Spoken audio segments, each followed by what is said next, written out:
when Affirmations started out as a way to really try to give people a gift of not only being heard, but also having that put in literary form. And a true collaboration in the sense that we wanted people to tell their stories, but then we also wanted to play back those stories as a way of honoring them.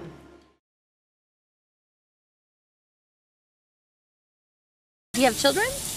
I had 2 that passed away. Okay. So I'm out here with my girlfriend and my godson, and we're enjoying the babies right now. So what was your 2 that were passed away? What are their names? Zakira and Amani. Zakira and Amani. Were they infants when they passed? They were 2 and 4. Oh, how long ago was that? This happened in 2003. Wow. It's been a while, but it's still yesterday. Yeah. So what happened? Car accident. Zakira was 4. And Amani was 2. And it's I or A? A-M-A-N-I.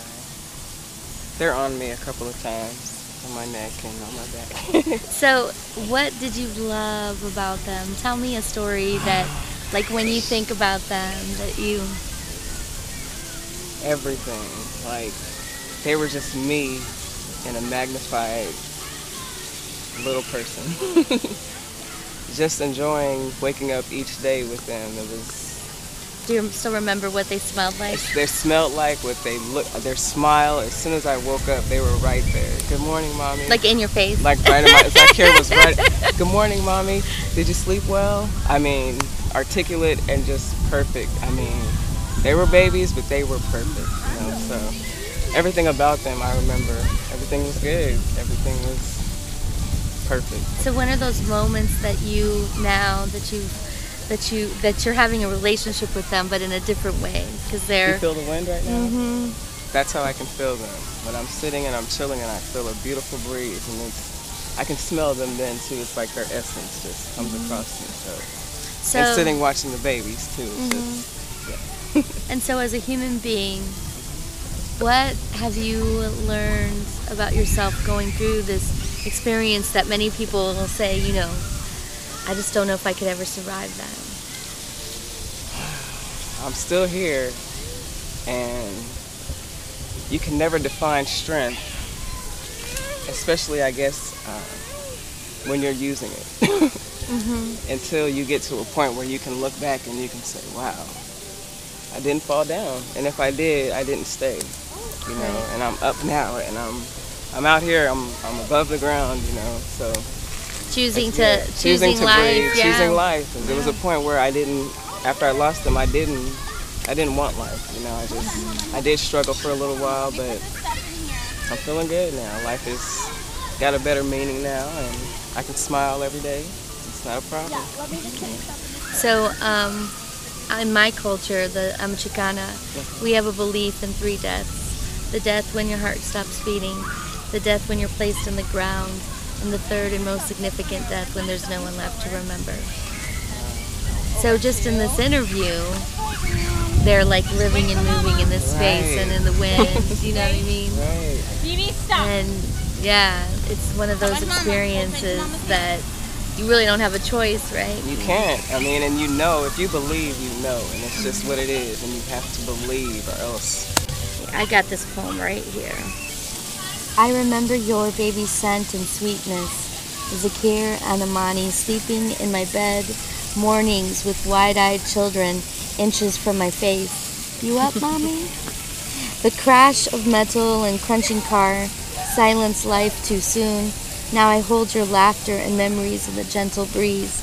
I see you all around, the giggles of other children, sunshine on my face. I am still standing, breathing, learning to love you in the spaces you once roamed, knowing I will always be Zakir and Amani's mother, holding you in my heart instead of these empty arms. Wow.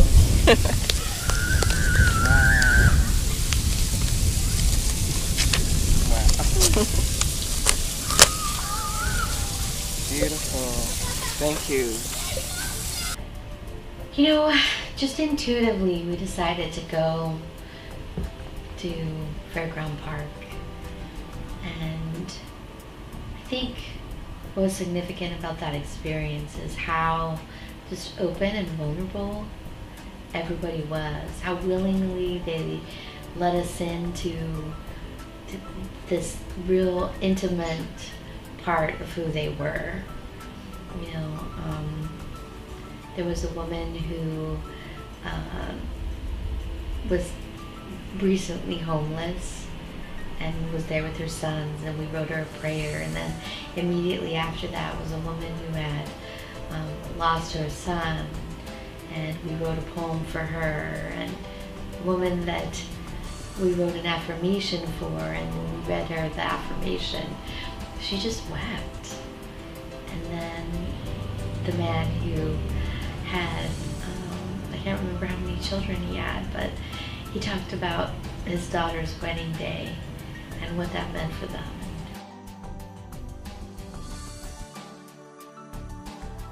I have to write the poem? I write the poem. I just interview. I can write about whatever you want. Write a poem about family. So give me a specific story in your family history where you saw that. A very specific story where you were like, this is what the strength of my family looks like. True story.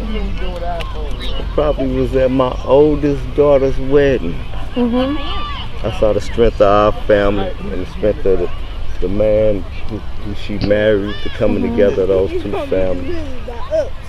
And the gelling and the mixing and the harmony. What did that look like? One of the happiest days of my life. The process of creating prayers, poems, and affirmations is pretty simple. Probably say about 98% of people agree to be a part of it.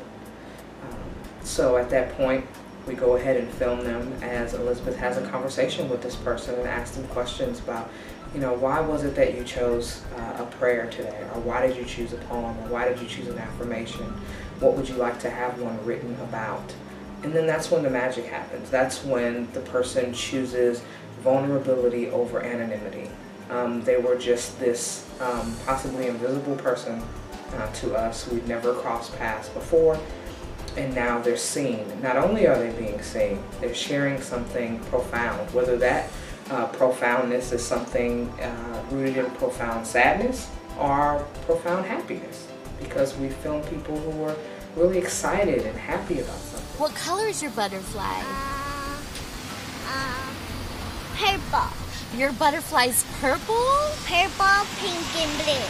Oh yeah, I'll make friends with the elephants. Oh, and where do you think the butterfly would land on the elephant? On its trunk. We filmed a group of girls who laughed pretty much the whole time. They just had a great time with us. And then you have a couple who's there and they're celebrating their anniversary and they're laughing and smiling and enjoying one another and enjoying us, and thankful that we took the time to share their story and retell their story to them. Derek and Kaylee. Sunny summer days, 4-year celebration. Eyes meet at a party. High school sweethearts become adult love. We complement each other, learn to push beyond our own boundaries and walls. We see one another's beauty and charm, but still go deeper into who we are. A couple learning and growing into ourselves and one another. Then you have stories of extreme loss where a woman has lost her son to gun violence, and he was on leave from the military, and for him to die on U.S. soil. You becoming a man in uniform, coming home for the taste of my cooking, a long list of barbecue, candied yams, turkey, and dressing. You had a hunger for life, and when it was cut too short by a violent act, I thought I would break. Thought the pieces would fall on the floor, but they didn't. I held it together because of you. You have always been my strength, then and now. I continue to live, love, and laugh, because that is what you want me to do. Wow! You are a gem!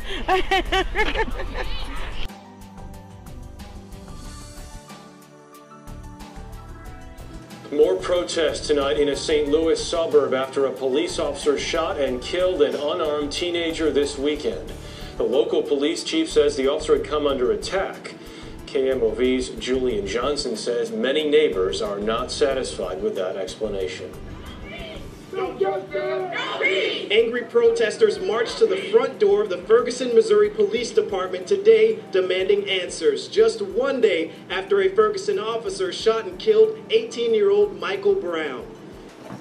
The shooting death of Mike Brown changed everything. It, from the very beginning, sort of highlighted for me how underneath the anger that you see is a profound grief. And the grief is as similar as Aaliyah's, and the woman who lost her son, and the woman who was like struggling with addiction. That sort of loss, but within the collective. This was more than a community art project. It was more than Aziza doing her art in her way and me doing my poetry and writing in my way. It was ministry, and it was a little bit more profound than just the art that I would do for myself, the poems that I would write, you know, for self-expression. It was really honoring people's stories, and it was almost like there was a hunger for that. I think that her poems and affirmation prepared me to be in that space at whatever age range, and to be very present, whether it's doing the story wall and helping people make collage and glue it on and be able to navigate the joy that is also residing right next to profound sadness. That's the hardest space, is to,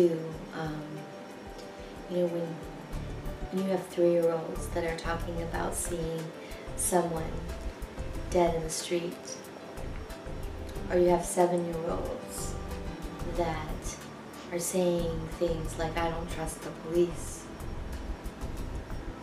And you have children that are talking about being in their bathrooms because of the tear gas. You have to have the courage to be able to go there with them, because they're willing to share it. And a lot of people don't want to talk about it. They don't want to talk about the impact that this has on everyday, ordinary, young human beings. So it is about being able to go where people want to take you, whether it is happiness or whether it's sorrow. And sometimes those things coexist, like side by side. And so, and you know, it's sort of like, it's also like the, you know, we've done a lot of like direct actions that have made us laugh a lot and have made us very proud. Like we did Requiem for Mike Brown, you know, which has become sort of iconic kind of song in the movement.